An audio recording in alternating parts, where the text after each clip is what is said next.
हिंदू राष्ट्र था, न है और न रहेगा। भारत हिंदू राष्ट्र था, है और फिर से घोषित होकर रहेगा।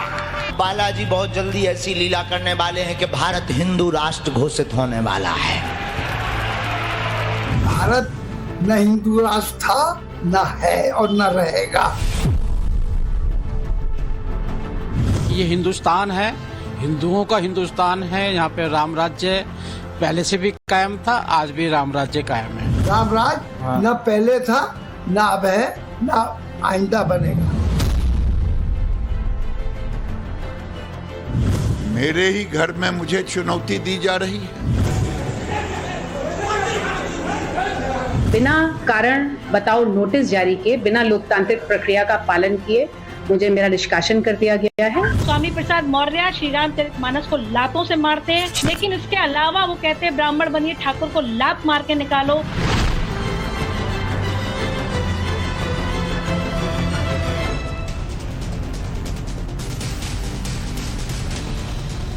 नमस्कार, टाइम्स नाउ भारत पर देश के सबसे पसंदीदा डिबेट शो राष्ट्रवाद में आपका स्वागत है। आपके साथ मैं हूं राकेश पांडे।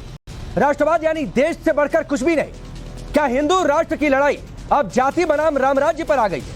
क्या जातिवाद और राम राज्य के खिलाफत की पिच पर 2024 का मैदान तैयार किया जा रहा है? और सवाल यह भी सबसे बड़ा कि क्या समाजवादी पार्टी ने अपना सनातन विरोधी एजेंडा क्लियर कर दिया है?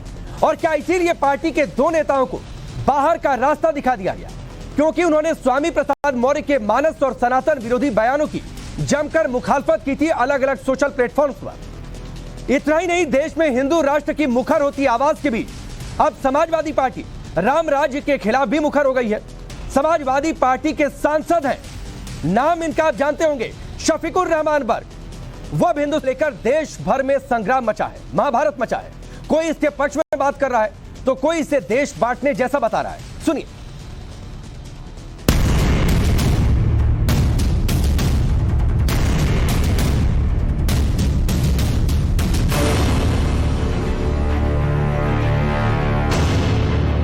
ये हिंदुस्तान है, हिंदुओं का हिंदुस्तान है। यहाँ पे राम राज्य पहले से भी कायम था, आज भी राम राज्य कायम है। और हिंदू रहना कोई पाप नहीं है, एक पद्धति है, जीने की पद्धति दी है, जिसके अंदर चींटी के मरने पे प्रायश्चित किया जाता है, वो पद्धति है। भारत एक धर्मनिरपेक्ष राष्ट्र है। देश का संविधान जो कहता है हम उसे मानते हैं, और जो संविधान से अलग हट के बात करे इसका मतलब वो संविधान को नहीं मानता है। एक ऐसा देश है जिस देश का कोई मजहब नहीं है, आप कैसे कह रहे हैं? और कैसे सरकारें खामोश बैठी हैं इस बारे में? कैसे आप कह सकते हैं कि इस देश को ऐसा बना देंगे? कैसे बनाएंगे आप? जब आप अम्बेडकर के संविधान को जला देंगे क्या? मेरे ही घर में मुझे चुनौती दी जा रही है और ये कहा जा रहा है कि हमने संविधान को माना। संविधान के आड़ में यहाँ हिंदुओं को तबाह किया जाएगा संविधान के नाम पर। कहां जाएगा? और वोट के सौदागरों से कह देना चाहता हूं, देश में तभी तक लोकतंत्र है जब तक यहाँ के बहुसंख्यक सनातन की आबादी है। आप देख लेना, कहाँ जहां मुसलमानों की आबादी है वहां लोकतंत्र रहा है। ये सब संभव है जी। ये पूरा देश है, भारत देश है। अब विभिन्न जो धर्म के लोग हैं, सब लोग हैं इस देश में। कोई मतलब है?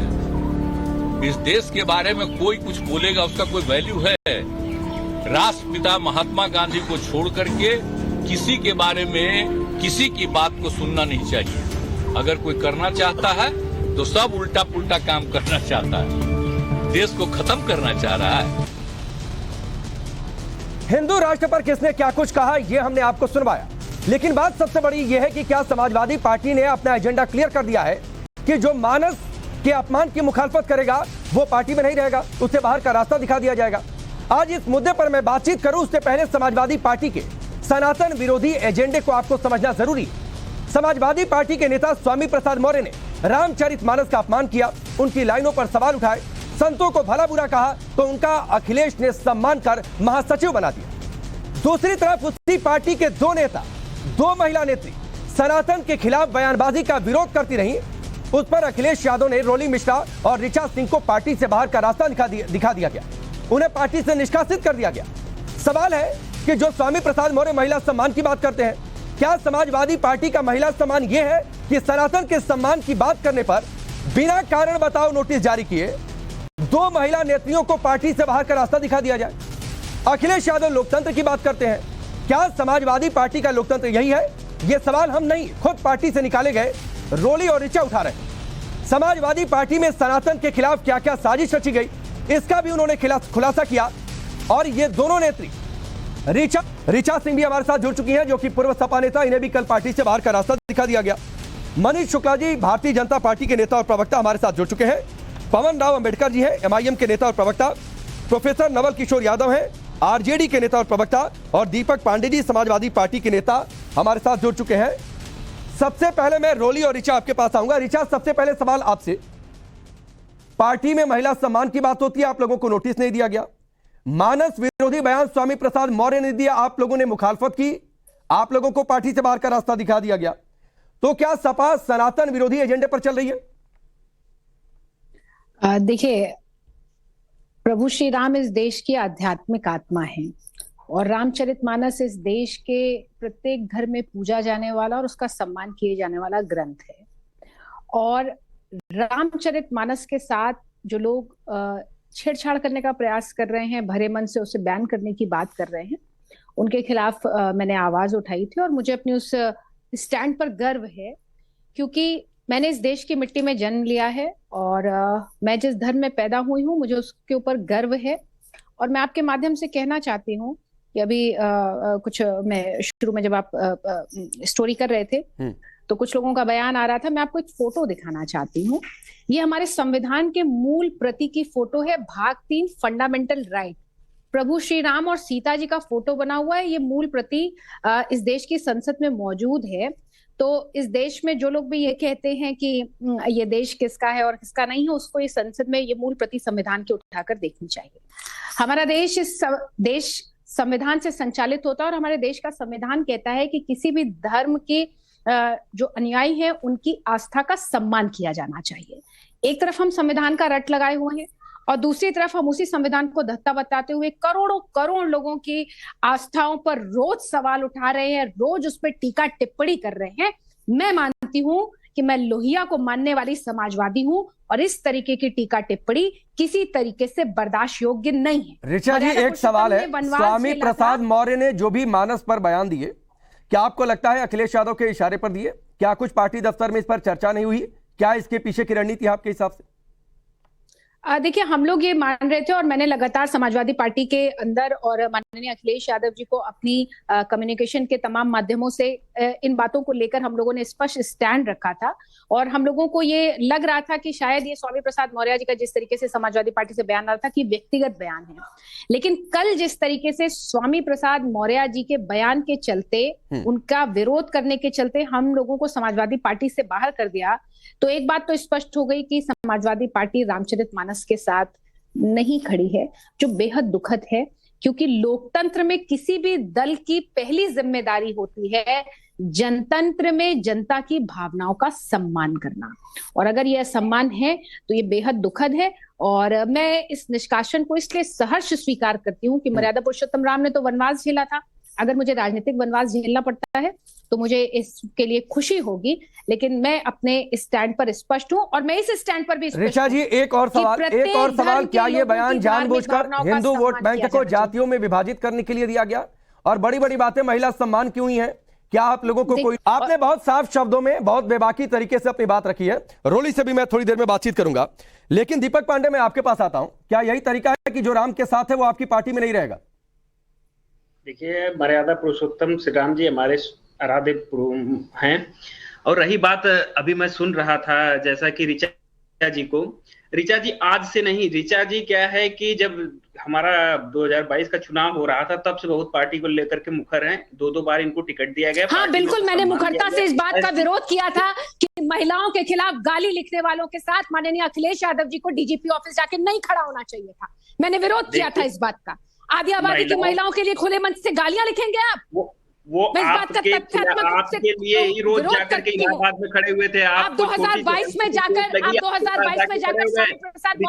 6 करोड़ टिकट बेच देंगे, मैं इस बात का विरोध करती हूँ। नेशनल लीडर बना दिया समाजवादी पार्टी ने। आप देखिए, आप कल को कहेंगे कि मैं सांस भी समाजवादी पार्टी की वजह से ले रही हूँ। आपको मैं बताना चाहती हूँ कि मैं उस राजनीति की कोख से बिल्कुल, एक मिनट रिचा जी, मैं उस राजनीति की कोख से उपजी हूँ जिन्होंने मनमोहन सिंह को पैदा किया है। मैं उस राजनीतिक कोख से उपजी हूँ। रिचा जी एक मिनट, रिचा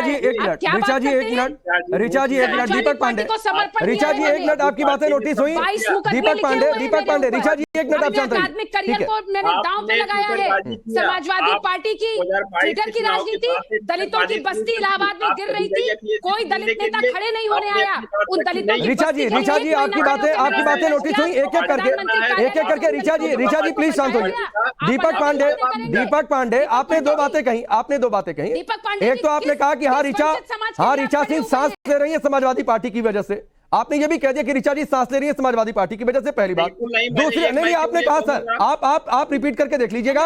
आपने अभी कहा, उन्होंने ये कहा कि क्या मैं सांस भी ले रही हूँ समाजवादी पार्टी की वजह से, तो आपने कहा कि हाँ, इसका मतलब वो सांस ले रही है समाजवादी पार्टी की वजह से। दूसरी चीज है कि 2022 में तो नहीं निकाला था पार्टी से, निकाला तो तब जब इन्होंने स्वामी प्रसाद मौर्य के मानस के विरोध, मानस पर जो बयान थे उसकी मुखालफत की। क्यों नहीं फिर उसी समय निकाल दिया पार्टी से? रिचा जी वही नेता है जो आज तक कभी बेरोजगारी की बात नहीं करती। स्वामी प्रसाद मौर्य बेरोजगारी की बात कर रहे हैं क्या? स्वामी प्रसाद मौर्य बेरोजगारी की बात कर रहे हैं क्या? रिचा जी आपकी बात हुई। एक बार भी ये मुखरता से कभी भी सत्ता का विरोध नहीं करती है। नहीं, अरे दीपक पांडे, एक मिनट, दोनों की आवाज डाउन करिए, एक मिनट, दोनों की आवाज डाउन करिए। अभी आप दोनों में से किसी की आवाज ऑन एयर नहीं जा रही। रिचा जी आपकी बात नोटिस हुई। मैं दीपक पांडे से मेरे सवाल है, दीपक जी क्या आप लोग मुद्दों पर बात कर रहे हैं? क्या स्वामी प्रसाद मौर्य बेरोजगारी की बात कर रहे हैं? और दूसरी बात यह है, 2022 में क्यों नहीं पार्टी से निकाल दिया था? अच्छा, मानस पर बात करना, बेरोजगारी पर बात करना है। मानस का अपमान कर दीजिए तो बेरोजगारी का मुद्दा उठा रहे हैं। और एक सवाल जो आपके नेता है शफीकुर रहमान बर्क, क्या आप भी मानते हैं कि कभी रामराज्य रहा ही नहीं इस देश में? कभी राम राज्य का उनके कहने का परिप्रेक्ष्य है कि आजादी के बाद से अरे परिप्रेक्ष्य मत समझाइए। राम राज्य आप देखिए, राम राज्य की हम लोग परिकल्पना करते हैं कि हमारे मर्यादा पुरुषोत्तम राम राज्य था। उसके बाद से जब से हम लोग जी अपने आए हैं, जैसे हम लोग करते कलयुग की जब से शुरू हुआ है, उसमें कौन सुनवाऊं क्या दोबारा? दीपक पांडे कहिए तो सुनवा दूं। शफीकुर रहमान बर्क ने दो टूक कहा है कि कभी रामराज्य नहीं था, ना कभी है, ना कभी रहेगा। अगर वो ये कहते कि रामराज्य नहीं है, नहीं रहेगा, तो पॉलिटिकल लाइन समझी जा सकती थी। लेकिन रामराज्य नहीं था, इसका मतलब समाजवादी पार्टी और शफीकुर रहमान बर्क प्रभुराम के अस्तित्व को नहीं मानते। प्रभुराम का राज ही कभी नहीं रहा। देखिए, तब आप लोगों को समस्या इस बात की है कि आप लोग मूल समस्या के या मूल कथन पे आप लोग जाते ही नहीं है। नहीं, मूल कथन पर जाते हैं। यही आपके लिए सबसे बड़ी समस्या है कि हम सीधे मूल कथन पर जाकर टिक जाते हैं। जब आप लोगों को कोई समस्या है तो समस्या के निदान के लिए जो पटल बने हैं उसके थ्रू जाइए। रिचा जी भी नहीं जाएंगी, जो सामाजिक पटल बने हैं करेंगी, और उसके बाद इनको पार्टी से निष्कासित कर दिया जाएगा। पार्टी में लोकतंत्र नहीं है। वैसे आप हैं, आप किसी भी नेता की कोई भी बयानबाजी किसी भी प्रकार से तोड़ मरोड़ कर दिखा करके दीपक जी से कहेंगे कि राम राज्य नहीं है, आप राम को नहीं मानते, हमसे ज्यादा आप राम को मानने वाले हो गए हैं। आइए देखते हैं कौन राम को ज्यादा मानता है। नहीं, सुनिए, समस्या आपकी है कि हम मूल कथन पर जाकर टिक जाते हैं और तोड़ना मरोड़ना क्या होता है। जो उन्होंने कहा था बर्क साहब ने, वो जस का तस उठाकर सुना दिया और उस पर सवाल खड़े कर रहे हैं कि राम राज्य नहीं था से क्या मतलब है। वो आप जवाब देने की स्थिति में नहीं है। राम राज्य, रामचरितमानस की प्रतियां जला दी जाए। रोली मिश्रा का एक बयान हमने सुनवाया कि किस तरीके से समाजवादी पार्टी के दफ्तर में रामचरितमानस का अपमान किया गया। सुनवाऊंगा मैं रोली, थोड़ी देर में और जुड़ जाती है तो। बिल्कुल, देखिए रोली तिवारी जी को मैं अच्छे से जानता हूं, ठीक है। रोली तिवारी जी कब से कहां से बैटिंग कर रही हैं मैं सब जानता हूं। देखिए, आज इनको पार्टी से निष्कासित कर दिया गया है। इनको राम के नाम पे, देखिए ये लोग राम के नाम पे, अगर इनको राम के नाम पे, ठीक है, आपकी बात हो गई। इनको इतनी ज्यादा आपत्ति थी तो ये लोग जब राम के नाम पे, नहीं, राम के नाम से उन्हें आपत्ति नहीं है। राम के नाम से उन्हें आपत्ति है जो राम राज्य को नकार रहे हैं। राम के नाम से उन्हें आपत्ति है जो रामचरितमानस की चौपाइयों पर सवाल उठा रहे हैं। तो ये बहुत तरीके से समझा करिए। ठीक है, चलिए मैं आगे बढ़ता हूँ सर। सर आगे बढ़ता हूं। मनीष शुक्ला जी, राज्य में आप लोगों की सरकार है सर, केंद्र में भी सरकार है बीजेपी की। रामचरितमानस का अपमान, स्वामी प्रसाद मौर्य साधु संतों को भगवा आतंकवादी कह देते हैं, कोई कार्रवाई होगी कि नहीं उन पर? देखिए, देश संविधान के अनुसार ही चलेगा। केंद्र सरकार और प्रदेश सरकार रामचरितमानस के अपमान को कभी बर्दाश्त नहीं कर सकते। देखिए, जो पूरा प्रकरण है जिसपे आज आप डिबेट करा रहे हैं राकेश जी, ये दोनों जो नेत्रियां हैं समाजवादी पार्टी की जो थी, उनको जो निकाला गया है, इससे ना आपको आश्चर्यचकित होना चाहिए और न दुखी होना चाहिए, क्योंकि अखिलेश यादव का जो चरित्र है, जो डीएनए है, वो यही है। शफीकुर रहमान बर्ग का भी आप बयान दिखा रहे हैं। शफीकुर रहमान बर्ग का जो आज का बयान है, इसके पूर्व के बयान भी देखिए। तालिबान का समर्थन वो करे, महिलाओं के अपमान भरे बयान वो दें, शरीयत के अनुसार देश चले, ये शफीकुर रहमान बर्ग कहते हैं। कोरोना की वैक्सीन नहीं लगवानी चाहिए, शफीकुर रहमान बर्ग कहते हैं। तमाम ऐसे बयान जो देश के भी विरुद्ध हैं, देश की सुरक्षा के भी विरुद्ध हैं और देश के संविधान के भी विरुद्ध हैं, वो बयान देते हैं लेकिन पार्टी में बने रहते हैं। लेकिन अगर तो महिला नेत्री महिला अपमान के सवाल पर लोहिया का उदाहरण देते हुए विषय रखती है, तो वो उस दल में नहीं रह सकती। सांसद जी को जेल में दो नेत्रियां कहती है कि रामचरितमानस का अपमान नहीं होना चाहिए, तो वो दल में नहीं रह सकती। दरअसल ये अखिलेश यादव के ही इशारे पर स्वामी प्रसाद मौर्य भी बयान देते हैं, अखिलेश यादव के ही इशारे पर पांडे सोनिया के जैसा बयानों के आधार पर नेता अगर जेल भेजे जा रहे होते तो पता नहीं कितने नेता जेल में होते। ठीक है सर, ठीक है राकेश जी, आप भी पब्लिक के बीच में जाकर अच्छी बातें कर लिया करिए। दीपक पांडे सुन लीजिए मनीष शुक्ला को। मनीष जी अपनी बात पूरी करिए, फिर मैं आगे बढ़ता हूँ। जी राकेश जी, तो निश्चित रूप सुनिए ना, दीपक पांडे सुना करिए सर, दूसरों के बीच में मत बोला करिए। सारे बयान है, देखिए स्पष्ट है। एक तरफ स्वामी प्रसाद, PS हसन, शफीकुर रहमान के बयान जो देश की सुरक्षा, देश के संविधान के विरुद्ध होती है, लेकिन वो समाजवादी। ठीक है मनीष जी, मैं आता हूं आपके पास। मैं स्वामी दीपांकर आपके पास आ रहा था, लेकिन रोली हमारे साथ जुड़ चुकी हैं। रोली जरा बताइए, स्वामी प्रसाद मौर्य के बयान के पीछे का असली एजेंडा क्या है? समाजवादी पार्टी के दफ्तर में क्या हुआ? कैसे वहां रामचरितमानस का अपमान? और बर्ग साहब तो कह रहे हैं रामराजी कभी था ही नहीं। देखिए, सबसे बड़ी बात यह है कि समाजवादी पार्टी मेरी मातृत्व पार्टी है। मैं सदैव अपनी पार्टी का सम्मान करती हूं और मैं आज भी अपने आप को समाजवादी पार्टी का एक अभिन्न हिस्सा मानती हूं। आदरणीय श्री मुलायम सिंह यादव जी ने मुझे सदैव बेटी की तरह माना। इस परिवार में मैंने 3 पीढ़ियों के साथ में राजनीति की और सदैव सभी ने मेरा बहुत सम्मान किया। ऐसा नहीं है कि मुझे पार्टी से निष्कासित कर दिया जाए तो मैं अपने राष्ट्रीय अध्यक्ष या फिर श्री मुलायम सिंह यादव जी या पार्टी के विरोध में कुछ बोलूं। लेकिन सबसे बड़ी बात, मेरा विरोध उस मानसिकता का है जो सनातन विरोधी मानसिकता है, प्रभु श्री राम विरोधी मानसिकता है, श्री रामचरितमानस विरोधी मानसिकता है। समाजवादी पार्टी के दफ्तर में कई बार हम लोगों को इस असहज स्थिति का सामना करना पड़ता था, जहां पर स्वामी प्रसाद मौर्य ये कहते थे कि मैंने पहले तिलक तराजू और तलवार में जूते मरवाए थे और अब ये ब्राह्मण बनिए, ठाकुरों को लात मार के निकालिए। इस तरह की मानसिकता के स्वामी प्रसाद मौर्य, हम लोग असहज स्थिति में इस चीज को स्वीकार करते थे। वो कहते थे 85-15 की लड़ाई है, हमारी लड़ाई से दलित और पिछड़ों की है, सवर्ण हमको वोट नहीं देता। इस तरीके की बात जब करते थे तो मैं सहज भाव से पार्टी पटल पर ये बात रखती थी कि हम लोग भी पार्टी का हिस्सा है, पार्टी का अभिन्न हिस्सा है। स्वामी प्रसाद मौर्य आज आए हैं, कल नहीं होंगे। कभी जनता दल में थे, उसके बाद बसपा में आए, बसपा के आने के बाद भारतीय जनता पार्टी में आए। मेरा जो सबसे बड़ा विरोध है वो ये है कि स्वामी प्रसाद मौर्य ने कभी भी ये बात का विरोध बसपा में रह करके क्यों नहीं किया? तब उनको दलित पिछड़ों की चिंता नहीं हुई। उन्होंने ये विरोध कभी भी भारतीय जनता पार्टी में रह करके क्यों नहीं किया? उनकी बेटी संघमित्रा मौर्य बौद्ध हैं, स्वामी प्रसाद मौर्य जी भी बौद्ध हैं, तो उन्होंने सनातन का विरोध क्यों किया? मैं ये बात बड़ी दृढ़ता परंतु विनम्रता के साथ कहना चाहती हूं कि भगवान श्री राम इस देश की आत्मा है। प्रभु श्री राम कण कण में बसते हैं। आप प्रभु श्री राम को इस देश से नहीं निकाल सकते। और रोली, आप ये कहना चाह रही हैं कि समाजवादी पार्टी के दफ्तर में बता देना चाहती हूँ खुले तौर पर रामचरितमानस का अपमान किया जाता रहा है और ये सब कुछ 2024 चुनाव के लिए। आपको पता नहीं है कि रामचरितमानस को जलाया गया और उनमें किन लोगों का नाम आया? क्या वो आपराधिक लोगों की सूची आपके पास नहीं है जिनके खिलाफ FIR दर्ज हुई? वो किस जाति के लोग हैं और किस धर्म का व्यक्ति है जिस पर रासुका लगाई गई? क्या आपको नहीं पता है? ये स्वयं श्री रामचरितमानस का लगातार अपमान है। लेकिन क्योंकि मैं पार्टी की वफादार सिपाही थी और हमेशा रहूंगी और रही थी। अभी तो मुझे निकाल दिया गया है, लेकिन मैंने इस बात को पार्टी पटल पर कई बार रखा कि स्वामी प्रसाद मौर्य जी की ये चीजें ठीक नहीं है। मुझे पार्टी की तरफ से कभी नहीं कहा कि आपकी बात गलत है। यहां तक कि कल एक बयान आदरणीय रामगोपाल यादव जी का सुना, जिसमें उन्होंने कहा कि हमारी समाजवादी पार्टी में लोकतंत्र है, ये एक भगवान शंकर की बारात है, यहाँ सब तरीके के अच्छे बुरे आड़े टेढ़े लोग हैं और सभी से मिलकर के समाजवादी पार्टी चलती है, सभी काम आएंगे।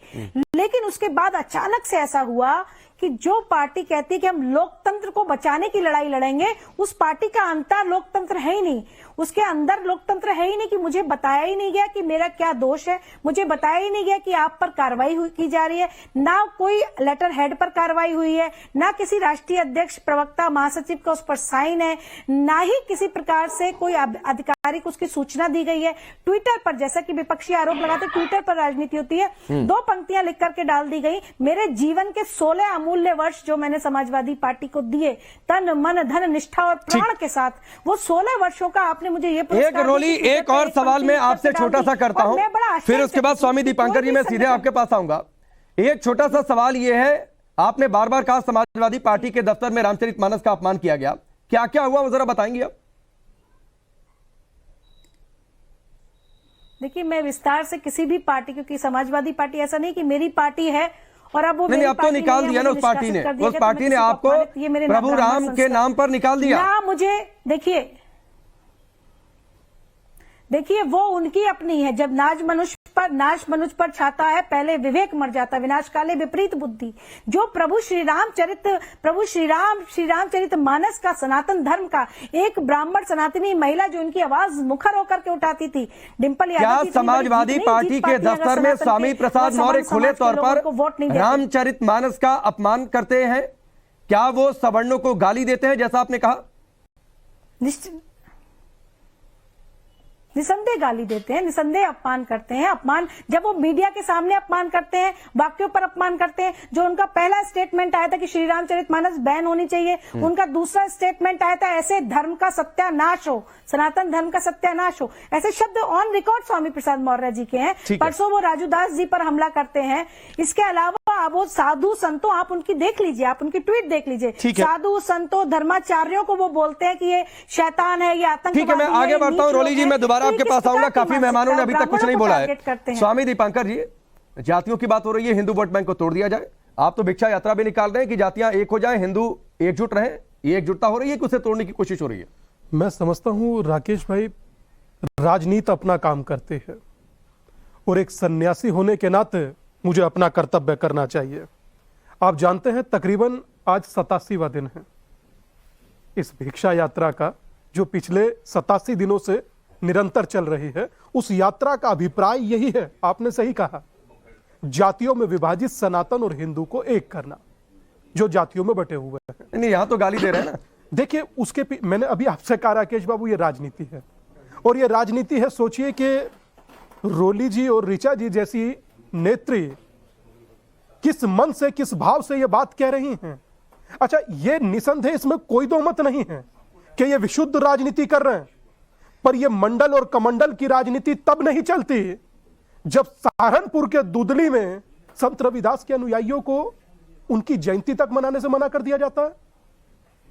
यह तब बिल्कुल नहीं चलती जब राजस्थान में दलित बेटी के साथ अन्याय हो जाता है, नहीं चलेगी, वहां मौन हो जाते हैं। है क्या राकेश बाबू, बहुत समझने और बहुत महीन बात है। ब्राह्मण, बनिया, जाट, यादव, गुजर करना आसान है, इन्हें एक करना थोड़ा सा कठिन जरूर है, पर असंभव कतई नहीं है। मगर जिस प्रकार की वर्तमान परिस्थितियां हैं, यह बहुत लंबे समय तक नोटंकी चलेगा नहीं। एक समय के बाद इसको स्टॉप होना ही होगा, और अगर जो ये नहीं स्टॉप होती और ये निरंतर चलती है, तो उसी जनता के पास आपको भी जाना होगा जिस जनता के पास जाकर मैं भिक्षा मांग रहा हूं। ठीक है, पवन राव अंबेडकर जी, ओवैसी ने कहा क्या जला दोगे अंबेडकर का संविधान? जलाने की बात कहां से आ गई भाई? राकेश जी, बहुत बहुत धन्यवाद आपको। संविधान 26 नवंबर 1949 को बनकर के तैयार हुआ और 26 नवंबर 1949 को संविधान का भाग 2 नागरिकता लागू हो गया। और जैसे ही नागरिकता लागू हुई, वैसे ही इस देश के समस्त नागरिकों के ऊपर पूरी तरह से वो संविधान लागू होता है। और संविधान का आर्टिकल 14, अनुच्छेद 15 और अनुच्छेद 16 बहुत ही महत्वपूर्ण है, जिनको हमें समझना चाहिए। अनुच्छेद 13 ये कहता है, मैं संवैधानिक दृष्टिकोण से इस पुस्तक के बारे में बात करूंगा। अनुच्छेद 13 ये कहता है कि जो भी विधियां संविधान के लागू होने से पूर्व संविधान के नियमों से इतर होंगी, उन विधियों को वहां से हटाया जाएगा। राम की बात करना, हिंदुओं की बात करना संविधान विरोधी है। अब आप सुन लीजिए ना, अब आप सुन रहा हूं सर, आप सवाल का जवाब देने की बजाय संविधान की व्याख्या कर रहे हैं सर। मैंने संविधान की व्याख्या करने के लिए आपको नहीं बुलाया। आप सुन तो लीजिए ना, इस पुस्तक में रामचरितमानस में ऐसे तर्क हैं जो संविधान विरोधी हैं। मैंने पूछा अनुच्छेद 15 के विरोध में है, जो अनुच्छेद मैंने पूछा कि राम की बात करना, हिंदुओं की बात करना संविधान विरोधी है। अब आप सुनिए, अब आप उसको धर्म से मत जोड़िए। नहीं, कल का आप सब चीज को धर्म से जोड़ दीजिए। कुछ लोग आप सब चीज को धर्म से जोड़ दीजिए। और आप हमें सिखा रहे हैं, ज्ञान दे रहे हैं कि धर्म से मत जोड़िए। अब आप सुनेंगे नहीं ना, अब आप सुन तो लीजिए ना। नहीं, मैं सुन रहा हूं सर, बोलेंगे तो मैंने आपको व्याख्या के लिए नहीं बुलाया सर, संविधान की व्याख्या के लिए मैंने आपको सवालों का जवाब देने के लिए बुलाया। बिल्कुल, मैं सवाल का जवाब दे रहा हूं, आप सुन नहीं रहे। सुनिए, अभी कल एक जजमेंट आया है जिसमें कई लोगों को रामचरितमानस की पुस्तक जलाने के आधार पर उनके ऊपर एफआईआर दर्ज हुई। पुस्तक के आधार पर यह कहा गया कि यह धर्म पुस्तक नहीं है और उन लोगों को वहां से बेल मिली। पहली बात। दूसरी बात यह है कि इस पुस्तक में ऐसे तर्क दिए गए हैं जो नारी के बारे में कहा गया है। और इलाहाबाद से मैं भी हूं, मेरी पढ़ाई इलाहाबाद से हुई। महादेवी वर्मा जी ने आप व्याख्या करेंगे पुस्तक में क्या कहा, मैं हैरान हूं यह सोचकर किसी औरत ने क्यों नहीं उठाई उंगली तुलसीदास पर, जिसने कहा ढोल गवार शूद्र पशु नारी। अभी मैं आपको पवन राव अम्बेडकर कबीर की 10 लाइनें सुना दूंगा जिसमें महिला विरोधी बातें होती हैं। जो व्याख्या आई है, फिर आपके मुंह से आवाज नहीं निकलेगी, आपके मुंह से आवाज। आप सुनिए ना, आप तर्क नहीं सुनेंगे ना। नहीं, आप गलत तर्क दे रहे हैं ना। मैं धर्म ग्रंथ की व्याख्या मुझे जाननी होगी तो स्वामी दीपांकर जी से मैं जानूंगा। मैं पवन राव अम्बेडकर से नहीं जानूंगा धर्म की व्याख्या, धर्म ग्रंथ की व्याख्या। तो पवन राव अम्बेडकर भी नहीं दे पाएंगे, पवन राव अम्बेडकर भी नहीं दे पाएंगे किसी धर्म ग्रंथ की व्याख्या। रोली संविधान विरोधी है, वो इस पुस्तक को यहां से बैन करना चाहिए और उन अंशों को भी बैन करना चाहिए जो आर्टिकल 13 के विरोध में आते हैं। नहीं, ठीक है, वो पवन राव अम्बेडकर आप व्याख्या मत करिए। रोली आप कुछ करिए, फिर स्वामी जी और फिर नवल भाई। थोड़ा सा देर से होगा लेकिन सच्चाई बता रहा हूं, सच्चाई सुनिए। नहीं सर, सच्चाई नहीं है ये, सच्चाई नहीं है ये। सच्चाई का आईना भी दिखाऊंगा तो नहीं जवाब दे पाएंगे। यह देश संविधान से सुनिए, रोली को सुनिए। यह देश किसी पुस्तक से नहीं चलेगा जहां पर मानव को मानव के बीच में बांटा गया है, जहां पर गैर बराबरी की व्यवस्था को कायम किया गया है, जहां पर इस देश में वर्ण व्यवस्था को बनाया गया है, वो पुस्तक इस देश में नहीं चलेगी। सभी धर्मों को मानने वाले अनुयायी रहते हैं, लेकिन सभी धर्मों का सम्मान करेंगे। ये कौन से नवबौद्ध जन्म ले चुके हैं स्वामी प्रसाद मौर्य और ये अम्बेडकरवादी लोग, जो ये कहते हैं कि श्री राम हमारे धर्म ग्रंथ को किताब बोलते हैं। अगर इनमें इतना साहस हो ठीक है, इस्लाम की जो धर्म ग्रंथ है उसके विषय में कुछ टीका टिप्पणी करके देखें। वो मुझे समझ में आ रहा है, पवन राव अम्बेडकर मुझे समझ में आ रहा है। राम और प्रभु राम के नाम और हिंदुओं से दिक्कत है। मैं आता हूं, नवल भाई ने कुछ नहीं बोला। हमें किसी से दिक्कत नहीं है, ऐसी पुस्तकों नहीं दिक्कत है, संविधान दिक्कत है सर, जो संविधान दिक्कत है, इसीलिए दर्द बाहर निकल कर आ रहा है। अगेंस्ट जो पुस्तक है, दिक्कत है, इसीलिए दर्द बाहर निकल कर आ रहा है। ठीक है नवल भाई, असली दिक्कत प्रभु राम हिंदुओं से है। संविधान को अभी 7-8 दशक हुए हैं, वो 800 वर्ष पुरानी हमारा धर्म ग्रंथ है, उस पर आप टिप्पणी करते हैं, आपको शर्म नहीं आती? मंशा को मैं समझ रहा हूँ, यह देश देख रहा है, आपकी मंशा को समझ रहा है। 7 दशक हुए, इसका क्या मतलब है? 7 दशक हुए, सुनिए पवन राव अम्बेडकर जी, ठीक है, पवन राव अम्बेडकर जी और रोली जी, मैं आप दोनों लोगों के पास आता हूँ। नवल किशोर ने कुछ नहीं बोला, एक मिनट सबकी आवाज डाउन करिए। ठीक है नवल भाई, असली दिक्कत प्रभु राम और हिंदुओं से? नहीं, बिल्कुल नहीं। देखिए, आप अगर इन चीज़ों को कॉन्टेक्स्ट में समझेंगे तो एकदम साफ है, स्पष्ट है। हालांकि पता नहीं आप क्यों बोल रहे हैं कि हिंदू वोट बैंक को तोड़ने के लिए जाति को लाया जाता है, जब आप खुद कह रहे हैं कि एक लामबंदी धर्म के आधार पे है, तो संविधान विरोधी बात तो आप भी कर रहे हैं। संविधान कभी भी नहीं कहता है कि किसी भी धर्म के आधार पे कोई भी वोट बैंक बने। मैंने कहा जाति- धर्म के आधार नहीं, पर लामबंदी आपने है। बोला आप भी क्या मैंने रिकॉर्ड बोला? पीछे क्या बोला? आपने बोला क्या कि बोला हिंदू बताइए ना। वोट बैंक को तोड़ने के लिए हाँ, हिंदू वोट बैंक ठीक है, हिंदू वोट लोग बैंक बात क्या करते हैं है? हिंदू वोट बैंक, लोग किसने बात वोट- करते हैं अच्छा, मुस्लिम वोट बैंक। नहीं आपके पार्टी के कौन कौन से नेता मुस्लिम वोट बैंक कितनी बार जपे होंगे आप गिनवा नहीं पाएंगे। देखिए आप कोई टिप्पणी इसीलिए की राम नहीं राज्य है। को नकार आप दिया जाएगा। मानते हैं कि अगर किसी हिस्से के विरोध में कोई एक विचार व्यक्त अरे किया आपने जा लिखा रहा था, है, आपने लिखा था, स्वामी जी इन्होंने लिखा। नवल भाई जैसे कौन से हिस्से के विरोध नहीं में जब आप देखिए और कैसी असमान, ये बात जो लोग भी बोल रहे हैं, गांधी जी ने क्या कहा, अंबेडकर जी ने क्या कहा। मैं आता हूँ रौली जी, इसके बाद मैं सीधे आपके पास आऊंगा कि जो हिंदू में जातिगत गैर बराबरी है वो बहुत बुरा है, वो अमानवीय है।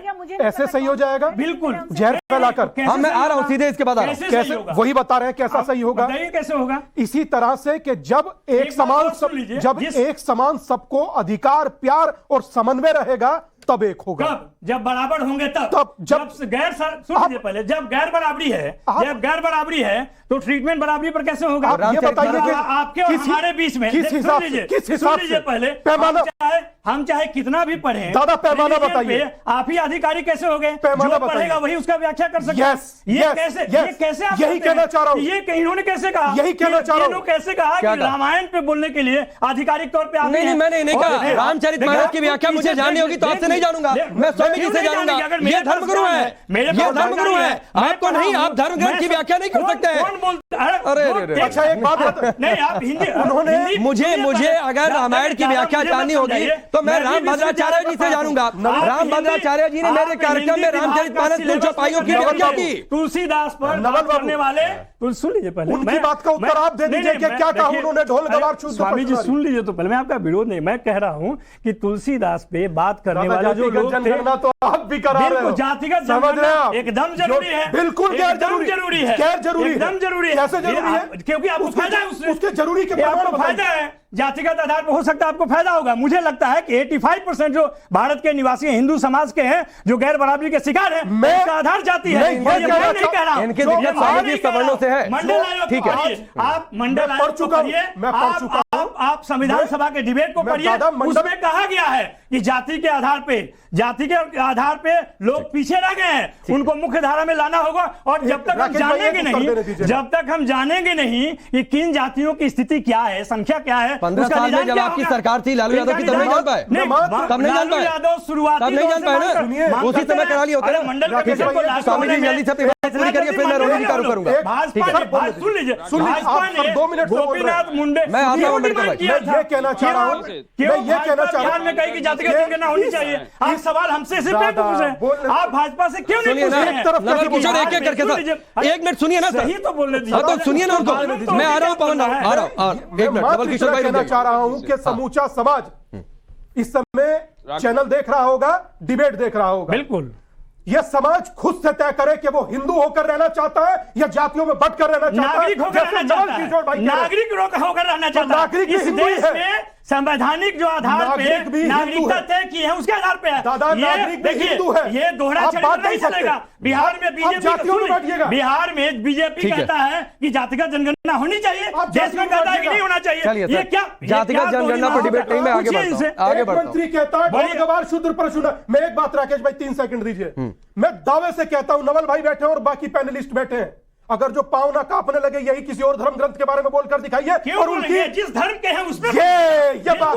जिस धर्म के हम दूसरे पे क्यों बोलेंगे, तो उनके बोलने पर जो वहां पे सुन लीजिए पहले, हम यहाँ आप जीतन राम मांझी को मंदिर में नहीं घुसने दीजिएगा और आप कहिएगा कि उस पर बात करेंगे। चीफ मिनिस्टर के रूप में जीतन राम मांझी मंदिर में जाते हैं, उसका आप तिरस्कार करते हैं। मुख्यमंत्री रहते हुए किसी व्यक्ति को जाति के आधार पर किया जाता है। कहा था कि मुझे गर्व है हिंदू होने पर। दादा किसको नहीं गर्व है? आप कह रहे हैं मुझे, पवन राव जी मैं आता हूं अभी आपने कहा। एक मिनट नवल किशोर जी शांत होइए, यहां से आवाज कट करिए, रोली की आवाज होने जा रही है। उस नेता को शर्म नहीं आनी चाहिए जो मात्र राजनीति के लिए जहर फैलाना चाहता है, जो मात्र राजनीति के लिए हिंदुओं को काट देना चाहता है। खोजिए कौन है सामने खड़े हैं सर, जिस दल के साथ है वो है। नवल किशोर शांत होइए। अच्छा मेरा दल रोली मिश्रा, रोली की आवाज होने जा रही है, सिर्फ रोली की आवाज होने जा रही है। स्वामी जी शांत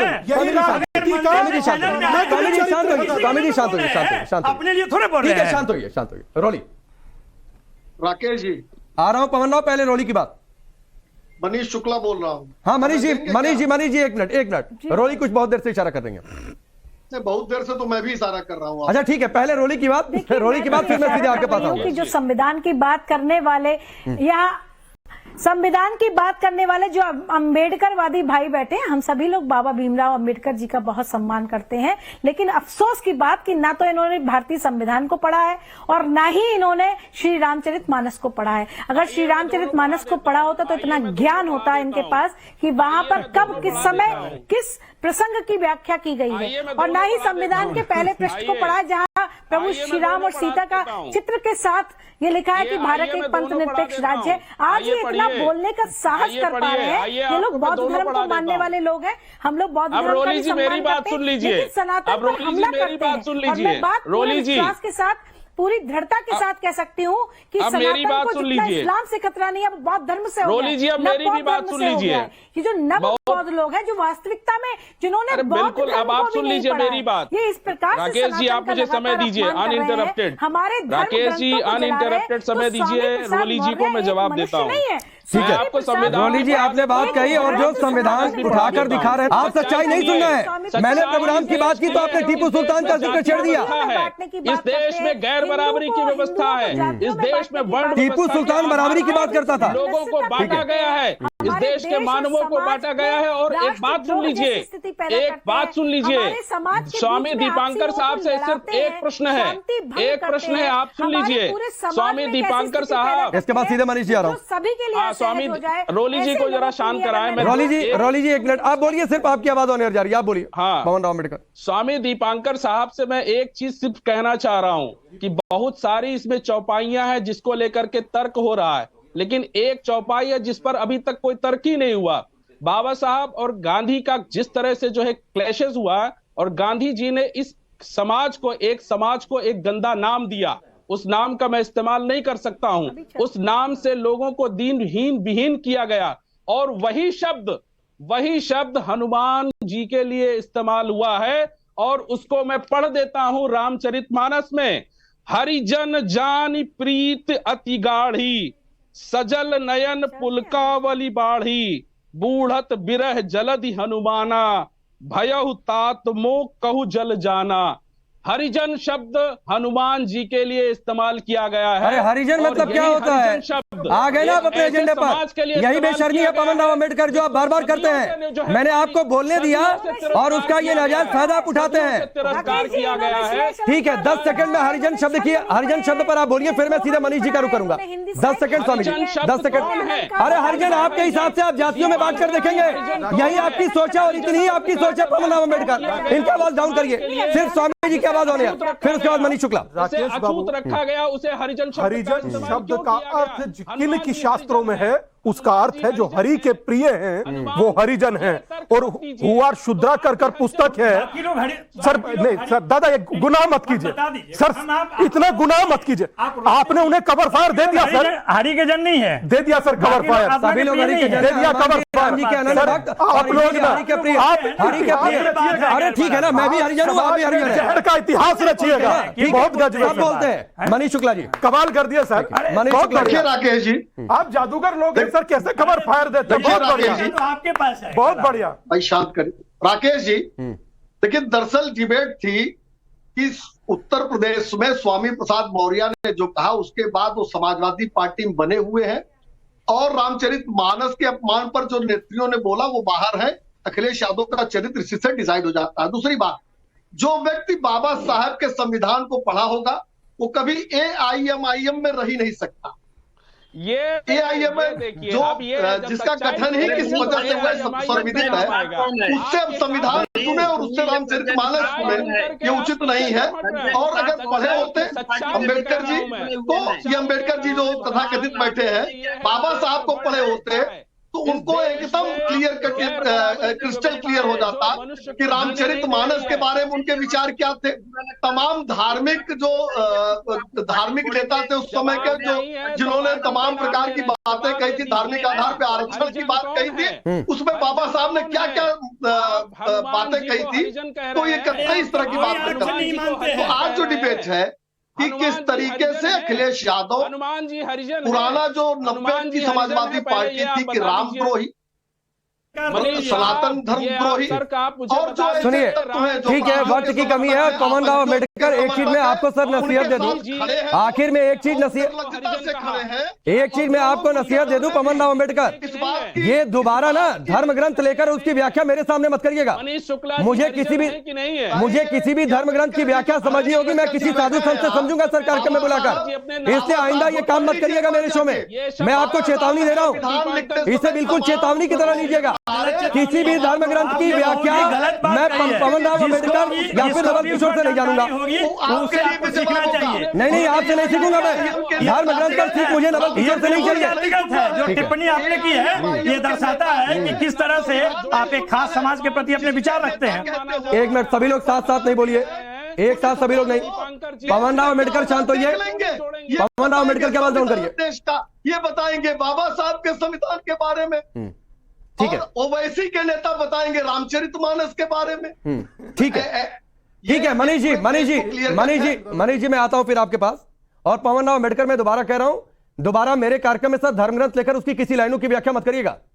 मुझे अपने कार्यक्रम में धर्म ग्रंथ की व्याख्या अगर समझनी होगी मैं साधु संत से समझूंगा, आपसे नहीं समझूंगा सर, आपसे नहीं समझूंगा ना, आपके जरिए मैं देश को समझवाऊंगा।